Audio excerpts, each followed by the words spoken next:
For the last few years, I've had this sense that everything I learned as a kid about how America's government works is completely wrong. But I had no idea how bad things actually were until I saw this one graph. Researchers at Princeton University looked at more than 20 years worth of data to answer a pretty simple question. Does the government represent the people? Now, this is what they found. This axis here represents public support for any given idea. On the left, at 0%, are ideas that not a single American wants. On the right, at 100%, are ideas that everyone supports. This axis represents the likelihood of Congress passing a law that reflects any of these ideas, from a 0 to a 100% chance. On this graph, an ideal republic would look like this. If 50% of the public supports an idea, there's a 50% chance of it becoming law. If 80% of us support something, there's an 80% chance. You get the idea. Now, most Americans would probably agree that, with a few exceptions, we should be as close to this ideal as possible. Unfortunately, the way America actually works doesn't even come close.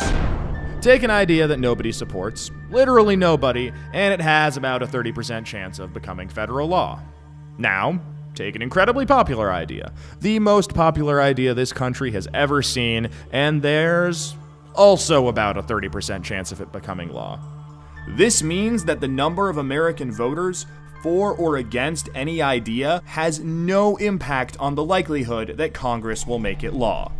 Put another way, and I'm just going to quote the Princeton study directly here, the preferences of the average American appear to have only a minuscule, near zero, statistically non-significant impact upon public policy. So if you've ever felt like your opinion doesn't matter and that the government doesn't really care what you think, well, you're right. But there's a catch. This flat line only accounts for the bottom 90% of income earners in America. Economic elites, business interests, people who can afford lobbyists, they get their own line. Look at how much closer their line is to the ideal. When they want something, the government is much more likely to do it. And when they don't, they have the power to completely block it from happening, no matter how much the rest of the country supports it. They get what they want, and guess who ends up paying for it?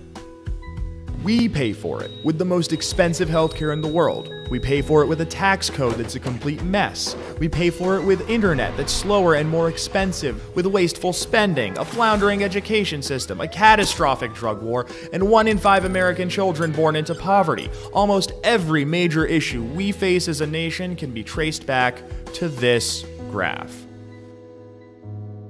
How does this happen? Well, just follow the money. Right now, it's perfectly legal to buy political influence in America. Here's how it works.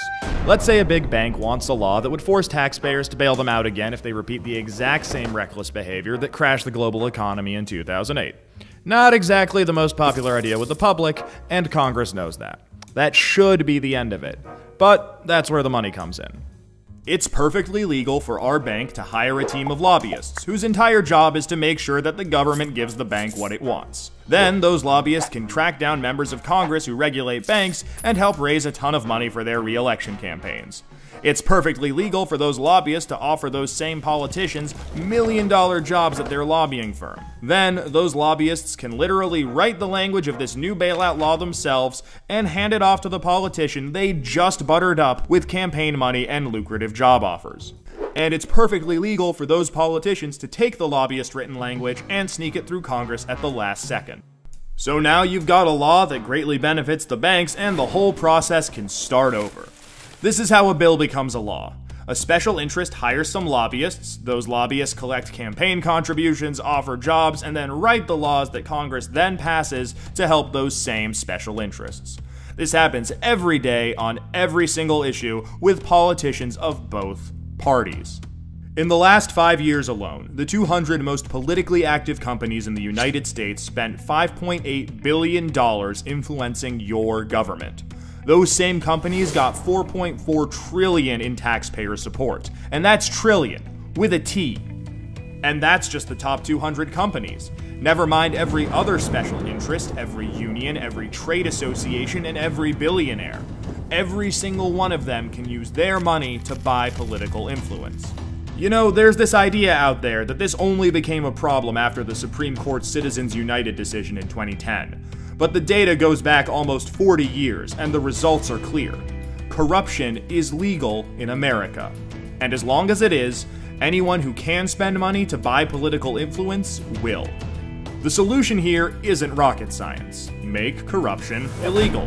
We already know Congress won't do it. I mean, one look at this chart will tell you that. What we need is a plan that lets us go around Congress and do what the American people do best. Fix this mess ourselves. Well, good news. We have that plan and it's already working. Now that we've got the problem covered, let us show you how to be part of the solution.